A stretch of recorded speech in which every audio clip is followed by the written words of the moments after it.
Hello friends, तो आज की क्लास बहुत ही इम्पोर्टेंट होने वाली है क्योंकि आज के क्लास में हम 5 VVI निबंध बताएंगे वाली बहुत ही इम्पोर्टेंट जो 5 निबंध होने वाली है आपके बोर्ड एग्जाम के लिए बहुत ही रामबाण साबित होने वाली है क्योंकि इसमें से हम कलेक्ट करके चुन कर लाए हुए हैं 5 निबंध जो आपके एग्जाम के लिए बहुत ही इंपॉर्टेंट है।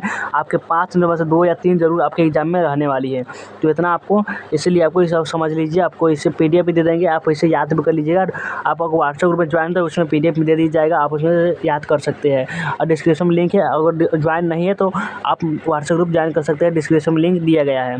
तो चलिए हम 2025 परीक्षा के लिए हम जो निबंध देखने वाले हैं वो देखना स्टार्ट करते हैं। लेकिन उससे पहले आप वीडियो को अगर लाइक नहीं किए हैं तो लाइक कर लीजिए, वीडियो को लाइक करके शेयर कर लीजिए अपने फ्रेंड के साथ शेयर करके। सब्सक्राइब नहीं किए होंगे चैनल को सब्सक्राइब कर लीजिए और चलिए हम देखना स्टार्ट करते हैं निबंध। व्हाट्सएप ग्रुप नहीं जुड़े हो तो डिस्क्रिप्शन में लिखे, आप व्हाट्सएप ग्रुप ज्वाइन कर सकते हैं।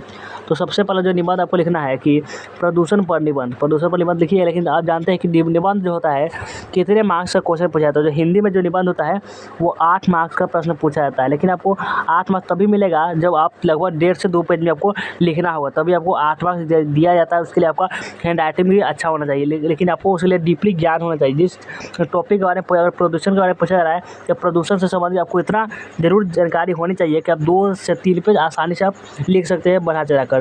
तो इसके लिए आपको बढ़िया से आपको डिटेल में पढ़ना होगा। तो इसी चलिए हम बताते हैं आपको प्रदूषण पर निबंध कैसे लिखनी है। तो अगर 8 मार्क्स आप चाहते हैं कि आपको 8 मार्क्स मिले तो उसके लिए आपको पॉइंट बना कर लिखना होगा।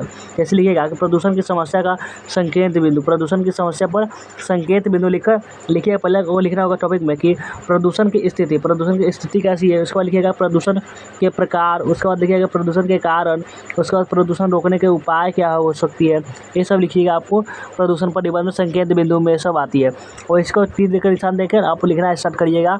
जो भी इसका जो लगभग इसमें से आधा पेज जरूर पूरा दीजिएगा लिखते। तो चलिए हम प्रदूषण पर जो निबंध है वो देखना स्टार्ट करते हैं। इसको आपको कैसे एग्जाम में लिखनी है चलिए देखते हैं। तो चलिए स्टार्ट करते हैं देखना।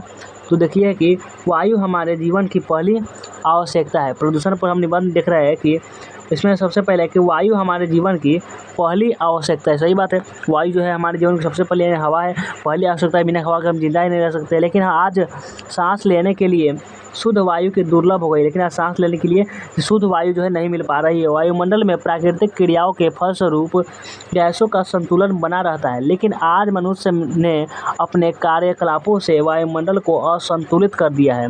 कल कारखानों के चिमनियों से निरंतर निकलता जहरीला धुआं तथा डीजल और पेट्रोल से चलने वाली गाड़ियों द्वारा छोड़ी गई विषाक्त गैसें वायुमंडल को निरंतर प्रदूषित कर रही है। जो भी वायुमंडल है, जो भी गाड़ी चलती है उनमें जो प्रदूषण हो, बहुत सारे प्रदूषण बढ़ चुके हैं जिसके कारण बहुत सी बीमारियाँ हमारी उत्पन्न हो रही है। वायु प्रदूषण को नियंत्रित करने के लिए हमें अधिक से अधिक वृक्ष लगाने चाहिए तथा कल कारखाने शहर से दूर लगाने चाहिए। जो भी शहर से बहुत घर होते हैं उसे दूर लगाना चाहिए और हमें जितना हो सके पेड़ पौधा को लगाना चाहिए, जब आप प्रदूषण की समस्या को रोक सकते हैं।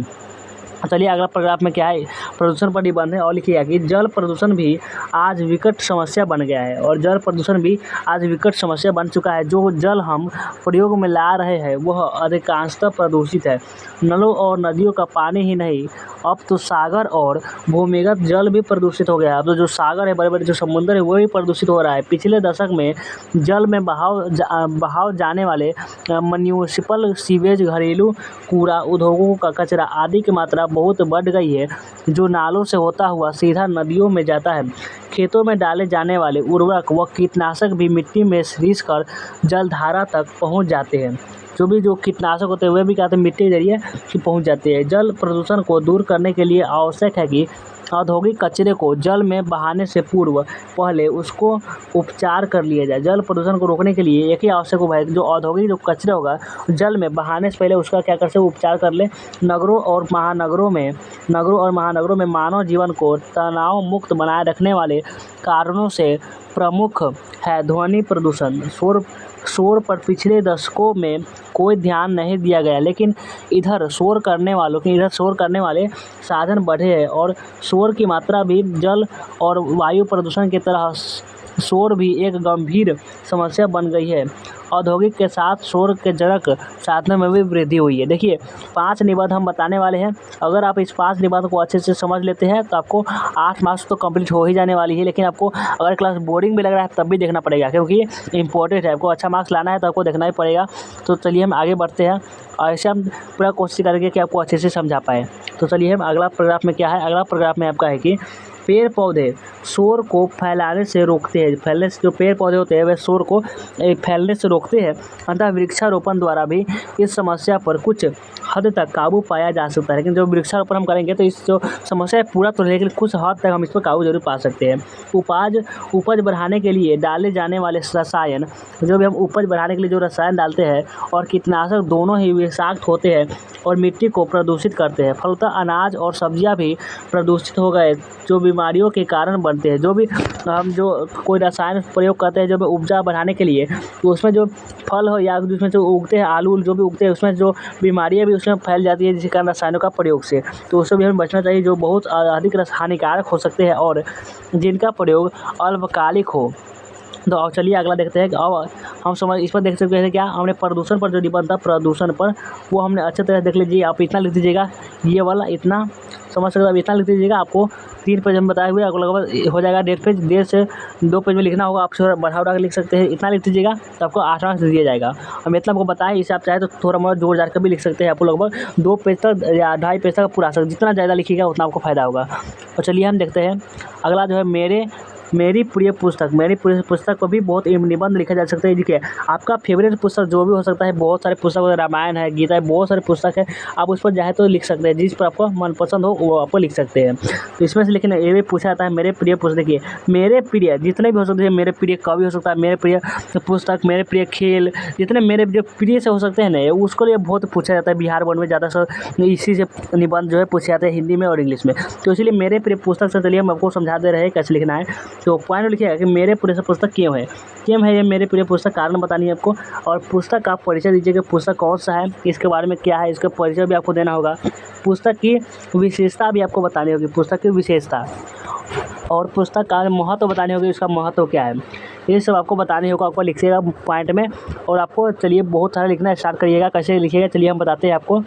तो चलिए इस प्रकार से आपको लिखनी है कि मेरी रुचि आरंभ से ही पुस्तकें पढ़ने की रही है। मेरी जो रुचि है और शुरू से ही पुस्तकें पढ़ने की रही है। मैंने विभिन्न विधाओं की अनेक पुस्तकें पढ़ी है। इनसे ज्ञानवर्धक तो हुआ ही है, मुझ पर इनका प्रभाव भी पड़ा है। कुछ पुस्तकें ऐसी होती है जिन्हें बार बार पढ़ने का मन करता है। देखिए कुछ जो पुस्तकें होती है इतनी रुचिकर होती है, इतनी अच्छी होती है कि हमें उसे बार बार पढ़ने का मन करता है, हमें दिल लग जाता है उस पुस्तक में। ऐसी पुस्तकें जीवन को दिशा देती है, ऐसे जीवन की दिशा देती है। ऐसी पुस्तक होती है जीवन को और समृद्ध बनाती है। प्रसिद्ध साहित्यकार वृंदावनाल वर्मा का उपन्यास रानी लक्ष्मीबाई मेरी पुस्तक है। रानी लक्ष्मीबाई जो है मेरी पुस्तक, मैंने इसका उदाहरण लिया हुआ है, आप कोई पुस्तक पर लिख सकते हैं। इस उपन्यास में रानी लक्ष्मीबाई के बाल्यकाल से उनके प्रथम भारतीय स्वतंत्रता संघर्ष में साहसपूर्ण भाग लेना का प्रभावशाली चित्रण हुआ है। उपन्यास पढ़ते पढ़ते पाठक स्वयं को भूलकर उस युग में पहुंच जाता है। इस जब वो पाठ पढ़िएगा तो आपको जो पढ़ रहे हो वो छोड़कर आप उस युग में पहुंच जाइएगा जिससे आप पढ़ रहे होंगे। वह स्वयं को रानी लक्ष्मीबाई के निकट पाता है। मैंने इस उपन्यास को बार बार पढ़ा है। इसे जितनी बार पढ़ा है उतना ही इसने प्रभावित किया है। रानी लक्ष्मीबाई इस उपन्यास की नायिका है। वह बाल्यकाल से ही सामान्य बालिकाओं से भिन्न थी, यानी अलग थी। उसकी रुचि गुड्डे गुड़ियों की शादियाँ रचाने से अधिक युद्ध कौशल सीखने की थी। यानी वो बहुत युद्ध के बारे में रानी लक्ष्मीबाई सीखते रहती थी, तभी तो वे अंग्रेजों उस पर विजय पा सकी। वह बचपन से ही मलखम्ब, कुश्ती, तलवार, बंदूक चलाना सीखने लगी थी। वो बचपन से क्या कहते हैं कुश्ती सीख रही थी, तलवार कैसे चलाते, घुड़सवारी सब वो सीखने लगी थी बचपन से। उसे घुड़सवारी का शौक था। वह ज्यों बड़ी होती चली गई उसमें राष्ट्र प्रेम की भावना विकसित होती चली गई।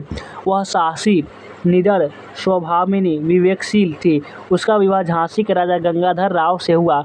वह विलासी और राजकाज में अकुशल था। रानी लक्ष्मीबाई से विवाह के पश्चात उसके विचारों में कुछ परिवर्तन हुआ। जो ये गंगाधर था वो अपने राज्य को चलाने में उतना सक्षम नहीं था, इसलिए वे रानी लक्ष्मीबाई से जब शादी हुआ तो उनका राज का विकसित हुआ। और चलिए आगे देखते हैं कि आगे क्या हुआ। कि आगे है कि विवाह के समय लक्ष्मीबाई मात्र 13 वर्ष की थी। जब उनका विवाह हुआ था रानी लक्ष्मीबाई का तो उस समय उनके मात्र 13 वर्ष। पहले क्या हुआ था कि पहले होता था बहुत कम उम्र में ही उनकी शादी करा देती थी। जो भी लड़का लड़की होता था बहुत कम उम्र में ही, लगभग 13 साल के सोच सकते हैं, बहुत छोटे उम्र होती है। विवाह के समय लक्ष्मीबाई की उम्र सिर्फ 13 वर्ष ही थी। ठीक है, ये लक्ष्मीबाई को पुस्तक लिया, आप किसी पुस्तक पर लिख सकते हैं लेकिन लिखना जरूरी है। वह 16वें वर्ष में माँ बनी। वो क्या थे, 3 साल बाद, जब कितना 13 साल के मात्र थी, जब 16 साल के थी, 16वें साल में क्या हुए, माँ बनी, यानी वे उनका पुत्र प्राप्ति हुआ। 16वें वर्ष में वह माँ बनी। उसका पुत्र केवल 3 माह ही जीवित रहा। 3 माह ही उनका पुत्र थोड़ा जीवित रहा। इससे पति पत्नी दोनों का गहरा आघात पहुंचा। जो उनका पुत्र जन्मा था वह 3 महीने में क्या डेथ कर गया और राजा अस्वस्थ रहने लगा। राजा है वो अस्वस्थ यानी बीमारी रहने लगा। जब उनकी ज़्यादा मृत्यु ही होने वाली थी, उसने आनंद राव नामक बालक को गोद लेकर उसका दामोदर राव रखा, यानी दामोदर नाम रखा। जो एक बच्चा गोद ले लिया ताकि उसका राजकुमार कोई नहीं था इसलिए। और राजा के शीघ्र ही चल बसने पर अंग्रेजों ने किले पर अधिकार जमा लिया। यहाँ से लक्ष्मीबाई का नया रूप उभरा, यानी जब वे राजा बीमार पड़ने लगे तो जो अंग्रेजों थे उन पर कब्जा करना चाहा। उसके बाद उसने अंग्रेजों के विरुद्ध संघर्ष करने का निश्चय किया। उसने झांसी वासियों को युद्ध करने के लिए तैयार किया। उसने अपनी प्रिय सखियों को उच्च पदों पर आसीन किया। सभी धर्मावलंबी के प्रति समान भाव रखकर मुसलमानों को भी उच्च पद दिए। जब जनरल रोज ने झांसी के किले को घेर कर आक्रमण किया तो रानी के नेतृत्व में स्त्री पुरुषों ने तोपें चलाकर अंग्रेजों का डटकर मुकाबला किया। यानी जो भी झांसी के जो रहने वाले थे वे सभी ने झांसी की रानी यानी लक्ष्मीबाई का साथ दिया और अंग्रेजों के विरुद्ध युद्ध कई दिन तक चला। झांसी की रानी को छोड़कर कालपी आ गई और फिर ग्वालियर के किले पर अधिकार कर लिया। यही अंग्रेजों से युद्ध करते करते रानी लक्ष्मीबाई ने 23 वर्ष की आयु में अपना बलिदान दे दिया और 23 वर्ष में थे तभी उनका भी मृत्यु हुआ अंग्रेजों से लड़ते लड़ते। इस उपन्यास को पढ़कर न केवल रानी लक्ष्मीबाई बल्कि नाना साहब, तात्या टोपे, खुदा बख्श, गुलाम गौस खां, मोतीबाई सुंदर जूही आदि पात्रों के भी श्रद्धा भाव उमड़ जाता है। तो हमने क्या देख रहा है कि रानी लक्ष्मीबाई के जो युद्ध के बारे में देख रहा है। इन्होंने अंग्रेजों सेना का जिस प्रकार सामना किया, रानी लक्ष्मीबाई को जिस प्रकार सहयोग दिया, वह भारतीय स्वतंत्रता संग्राम में अद्भुत है और अतुलनीय है। पूरे उपन्यास में ऐसे छोटे छोटे कई पात्र हैं जिनकी भूमिका अत्यधिक प्रभावशाली है। इस पुस्तक की सबसे बड़ी विशेषता यह है कि युवाओं के संघर्षरत रहने की मात्र कहानी नहीं है, अपितु भारत भूमि पर अमर हो गए शहीदों के रणजीत स्मृति है। इन वीरों और वीरांगनाओं ने अपने बलिदानों द्वारा भारत का नया इतिहास रचा। इस उपन्यास के सभी पात्र विशेष रूप से प्रभावित करते हैं। इन स्त्रियों ने न केवल जासूसी के कार्य किए, अंग्रेज छावनियों में घुसकर उन्हें मूर्ख भी बनाया जो स्त्री थे, अपितु आवश्यकता पड़ने पर तोपें चलाकर अंग्रेजों को मुंहतोड़ उत्तर दिया। इस उपन्यास को पढ़ना उन अमर बलिदानों के प्रति श्रद्धांजलि अर्पित करने के समान है। कुछ पुस्तकें केवल मनोरंजन करती है, जो कुछ पुस्तकें होती है जो मनोरंजन के लिए से बनाई गई होती है, कुछ रसास्वादन करती है, कुछ भक्ति भाव में डुबा देती है तो कुछ ज्ञान बढ़ाती है। मेरे प्रिय पुस्तक रानी लक्ष्मीबाई इन सबसे भिन्न, सबसे अलग है।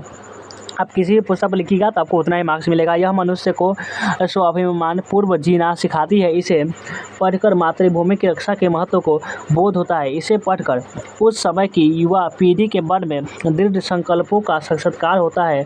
मेरे मस्तिष्क में रानी लक्ष्मीबाई के प्रति कहे जनरल रोज के वाक्य सदा गूंजते रहते हैं। रानी उसमें सर्वश्रेष्ठ पुरुष है, अर्थात उन पुरुष योद्धाओं में बढ़कर रानी लक्ष्मीबाई है। तो हमने देखे थे जो रानी लक्ष्मीबाई का जो पुस्तक था उस पर हमने निबंध देखे थे। आप किसी भी पुस्तक पर लिखिएगा तो आपको उतना ही मार्क्स मिलेगा। यानी हम 2 निबंध देख चुके हैं, अब 3 निबंध है नारी सशक्तिकरण पर। यह भी आपको पूछा जा सकता है, इसलिए हमने इसको भी इम्पोर्टेंट समझा और इसको भी हमने लाए हुए है इसको समझाने के लिए। तो नारी सशक्तिकरण पर कैसे लिखिएगा तो वह देखते हैं कि इसको कैसे लिखना है। तो मेन पॉइंट में लिखिएगा कि नारी सशक्तिकरण का संकेत बिंदु लिखकर कि नारी की वर्तमान स्थिति कैसी है, नारी की अतीत में स्थिति कैसी, पिछले स्थिति कैसी थी तो अब आधुनिक नारी का सशक्त रूप कैसा है, ये सब पॉइंट में लिखकर आप लिखना है, इस प्रकार से स्टार्ट करिएगा। ये भी बहुत बार पूछे गए हैं और पूछे जा सकते हैं 2025 एग्जाम में। तो चलिए देखना स्टार्ट करते हैं। इसमें है आपका कि आधुनिक भारतीय नारी एक साथ क्या है, आधुनिक भारतीय नारी एक साथ दो भूमिकाओं निभा रही है।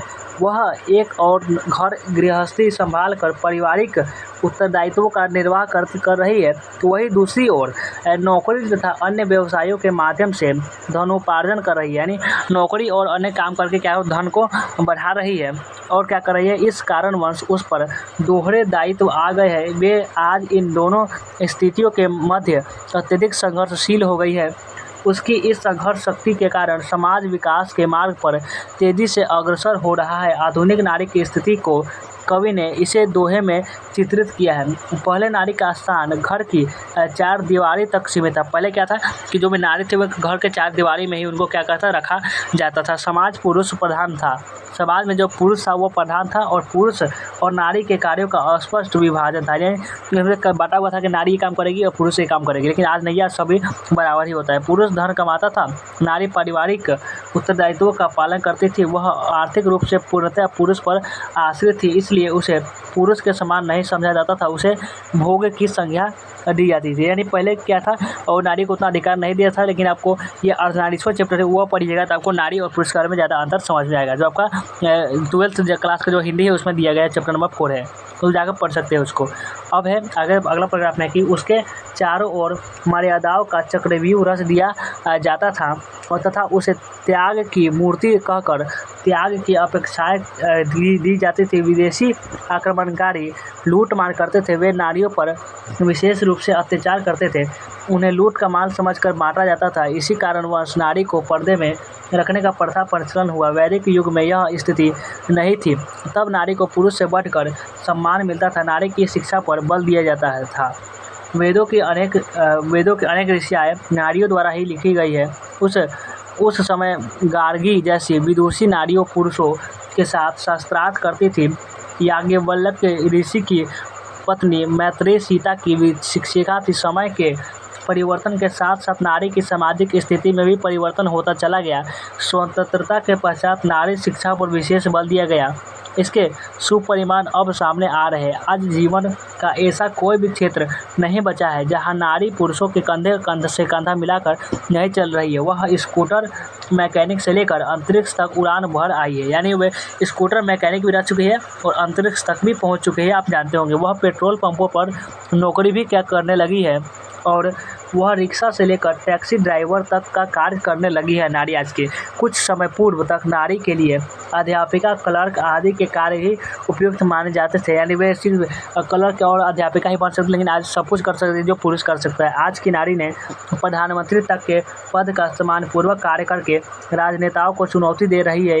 स्वर्गीय श्रीमती इंदिरा गांधी ने भारत के प्रधानमंत्री के रूप में विश्व भर में अपनी धाक जमाई थी। सरोजिनी नायडू ने राज्यपाल का पद सुशोभित किया। विजयी लक्ष्मी पंडित ने संयुक्त राष्ट्र संघ में भारत का प्रतिनिधित्व किया था। सुषमा स्वराज कुशल विदेशी मंत्री रही। निर्मला सीतारमण रक्षा मंत्री के पश्चात वित्त मंत्री भी थे। आज किसी भी कार्यालय, व्यापारिक संस्थान, कारखानों, दुकानों, रेलवे स्टेशन, हवाई अड्डों आदि में चले जाए, नारियों विभिन्न पदों पर कार्य करती मिलेगी। कंप्यूटर के क्षेत्र में तो नारियों की प्रतिभा ने सभी को विस्मित में डाल दिया है। भारत की प्रगति में नारियों की प्रशंसनीय भूमिका रही है। उसके उस स्थान में ही देश का मान बढ़ा है। तो हमने ये 3 निबंध देख लिए थे, एक नारी सशक्तिकरण पर और प्रदूषण और बहुत सी निबंध हमने मेरे पूरे पुस्तक पर भी देखे थे। अब चलते हैं कि 4 नंबर में जो निबंध है वो किस चीज़ पर है देखते हैं। अगला जो इम्पोर्टेंट निबंध है वो है वसंत ऋतु पर निबंध। वसंत ऋतु पर जो निबंध है बहुत बड़ा पूछे गए हैं। इसको आप एक बार क्वेश्चन बैंक इसको आप लिख कर देखिए। क्वेश्चन बैंक लगभग ये 5 से 6 बार तो हमेशा पूछे गए हुए हैं। ये 5 से 6 बार सिर्फ पूछे गए हुए हैं बिहार बोर्ड एग्जाम में। वसंत ऋतु पर निबंध यानी जो ऋतु वाला जैसे ये वाला है बहुत बार पूछे जाते हैं। इसको आप आसानी से याद बहुत आसान है, लेकिन आपको पूछे जाते हैं, इतना आपको ध्यान में रखनी है। पूछे जाते हैं इसके लिए आप इसको आपको अच्छे से पढ़ लीजिएगा। सिर्फ याद करने जरूरी नहीं है, सिर्फ पढ़ लीजिएगा समझ लीजिएगा आपको, और अब अच्छे से लिख सकते हैं हम इसको। बहुत सारे लाइन 2 पेज हम आपको लिखने के बता देंगे अभी आपको।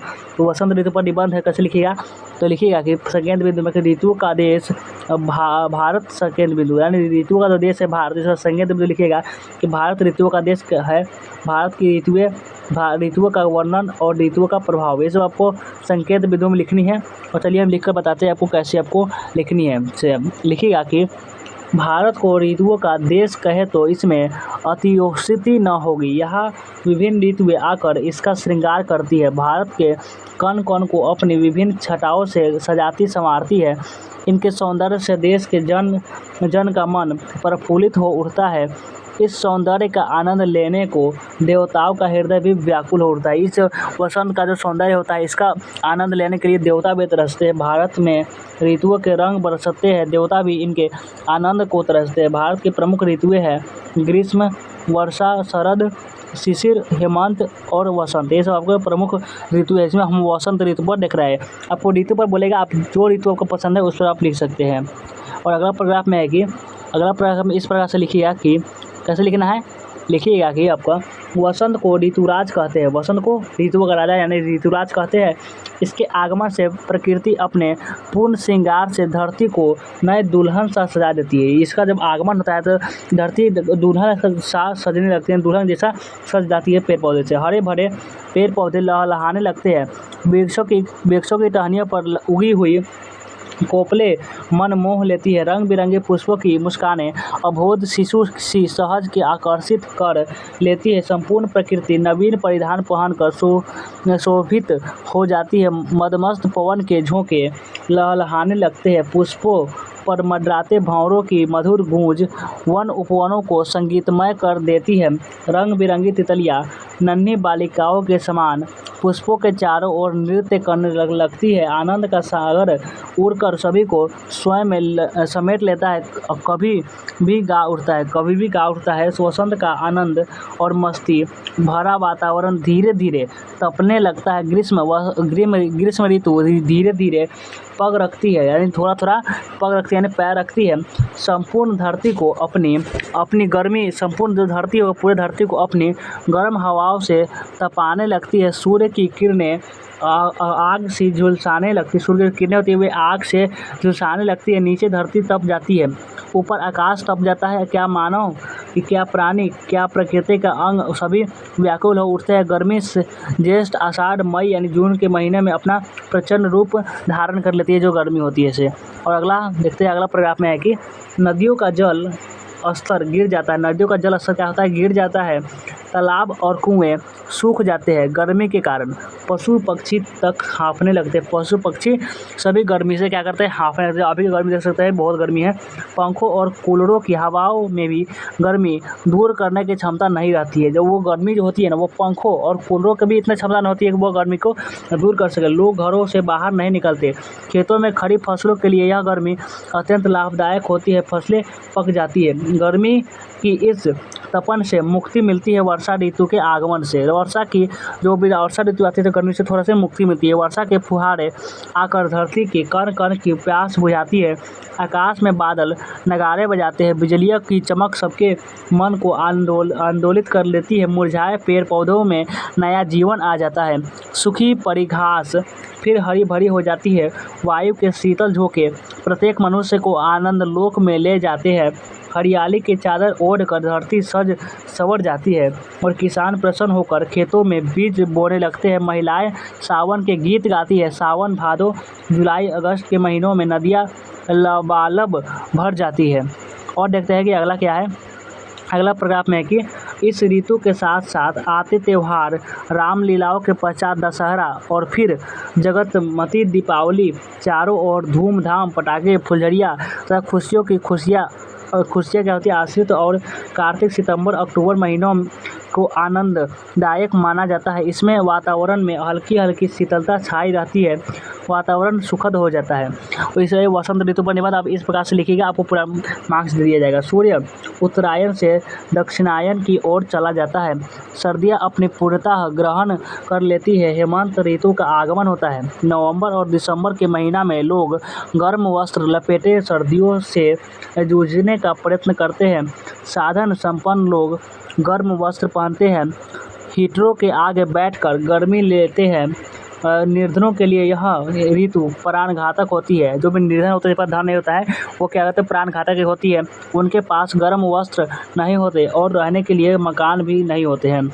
और है अगला पैराग्राफ में कि माघ और फाल्गुन में शिशिर ऋतु का आगमन होता है, ठंड कम होने लगता है, वातावरण आनंददायक हो जाता है, वृक्षों के पत्ते झड़ने लगते हैं, जो पेड़ पौधे होते हैं वे झड़ने लगते हैं और पतझड़ का आगमन होने लगता है। ऋतुओं का परिवर्तन भारतवासियों को सदा सजग रखता है। वे प्रत्येक ऋतु को सहने की क्षमता पा लेते हैं, विभिन्न ऋतुओं का आनंद भी लेते हैं।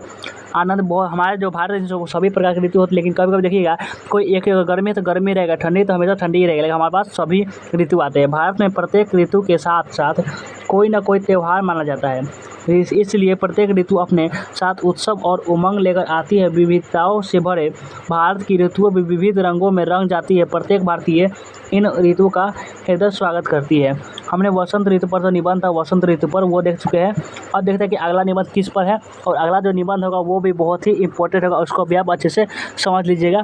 और चलिए इसके बाद क्लास को एंड कर देंगे। तो चलिए अब अगला जो निबंध है किस पर है, ये दहेज प्रथा। आपको जो दहेज प्रथा होती है ये बहुत बार प्रचलित है। दहेज प्रथा पर निबंध हम देखेंगे, इसको अच्छे से समझने वाले। ये भी बहुत बार आप क्वेश्चन में आपको जगह देख सकते हैं, बहुत बार ये भी पूछा गया है। इसको कैसे लिखिएगा, तो इसको लिखने के लिए आपको सेकेंड में लिखिएगा कि दहेज प्रथा, जो दहेज है वो क्या है, दहेज देने का कारण लिखिएगा, दहेज का क्रूर रूप लिखिएगा, सामाजिक परिवर्तन लिखिएगा कैसे, ये सब आपको लिखिएगा, तभी आपको पूरा मार्क्स दिया जाएगा। दहेज प्रथा पर अगर आपको बोला जाएगा तो इस प्रकार से आप लिखिएगा। तो चलिए देखते हैं अगला क्या है, कैसे आप लिखिएगा उसको देखते हैं।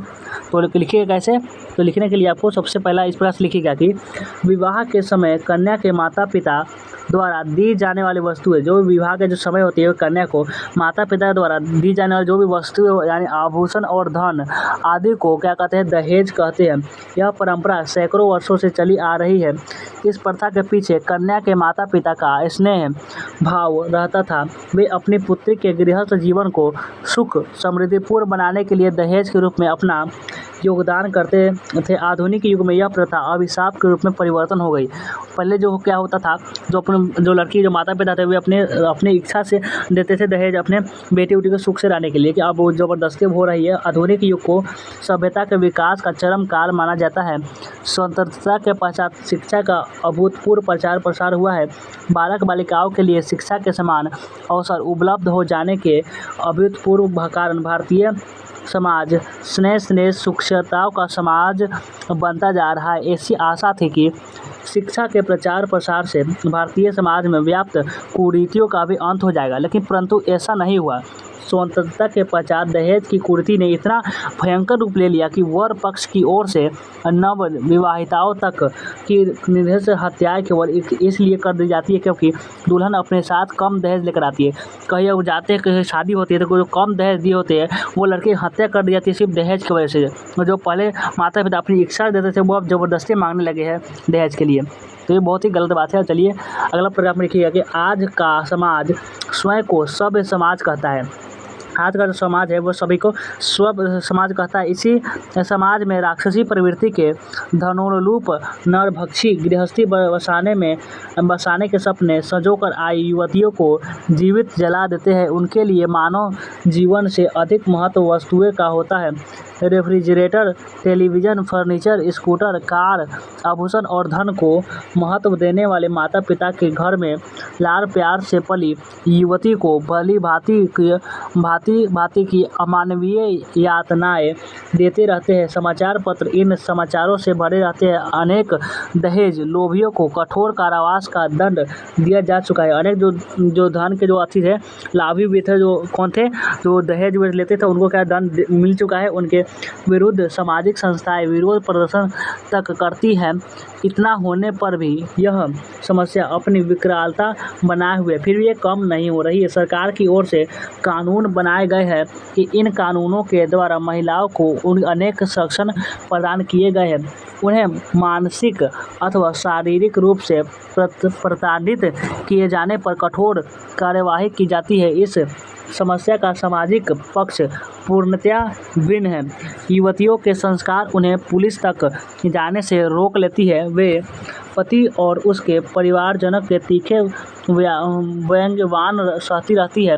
वह उनके द्वारा शारीरिक रूप से प्रताड़ित होने पर भी ऊप तक नहीं करती। इसका कारण है कि पुलिस और न्यायालयों की प्रक्रियाएं अत्यंत जटिल होती है। उनके बाद उतना नहीं सुनती है, इसलिए क्या तुम्हें बहुत ही कष्ट सहना पड़ता है जो स्त्री और जिसका शादी हुआ रहता है। तो अब देखते हैं कि अगला पैराग्राफ में क्या है। अगला पैराग्राफ में भी आपको लिखना है, बहुत आपको लिखिएगा। अगर वो 2 से 2.5 पेज में लिखेंगे या 1.5 पेज में लिखेंगे तभी आपको 8 मार्क्स दिया जाएगा।